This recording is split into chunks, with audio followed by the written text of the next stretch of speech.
This is going to be where we're going to have our new bathroom and a little shed storage area for Sandy to put all of her gardening tools and things like that for the garden. It'll have a little sink in there and then plenty of shelves.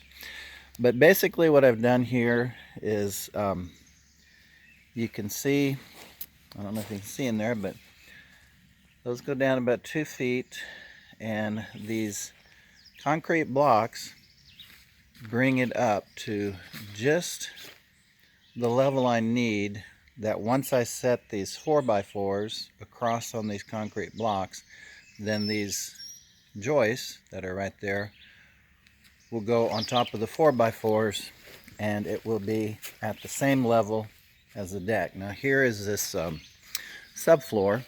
The subfloor is extremely heavy or else I'm getting extremely weak. It's probably a little bit of both. They're like $33 a sheet. I needed 4 for the bottom here. This is 14 foot long at about 7 feet 2 or 3 inches. So I'll lose a foot on each of these boards, and then the last one I'm going to lose a little bit. This is very good subflooring. It's a tongue and groove subflooring, and the guy was telling me you can leave this soaking in water and it won't ruin it or anything. I have put this kind of stuff on before. It is very good. So today what I'm going to do is I need to level these concrete blocks and put the concrete in them. After I do that, and also the concrete blocks are each going to get a about a 9-inch carriage bolt in them, so that I will drill holes in these 4x4s and bolt them to the cinder blocks, concrete blocks, hold them in place. Then I will need to take this siding off of the cabin.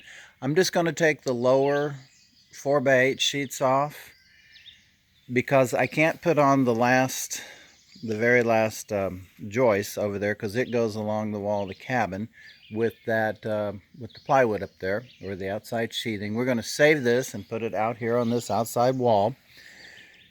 Then I can lay down that subflooring, and I have some plastic that I'm going to go ahead and cover that, so these, once I expose the interior studs and all, and the insulation, it won't get ruined if it did decide to rain.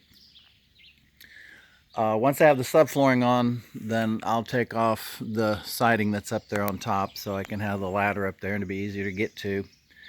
And then after that, all we have to do is frame it out, which won't be that hard. Frame it out, and it's gonna look exactly the way the cabin looks now. There's really not going to be a difference. It's going to have the same roof pitch. We'll get the plywood for the roof. I got the paper, and then we need to get the 3 sheets of tin for the roof. And have gotten the toilet and all the other things that go inside of this.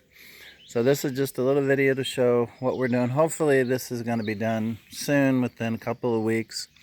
And then later on, once we do get a well here, then we will put a bedroom on the other side of this cabin. And of course it's going to have a kitchen inside the cabin too. Anyway, that's all I'm going to show right now. Have a good day.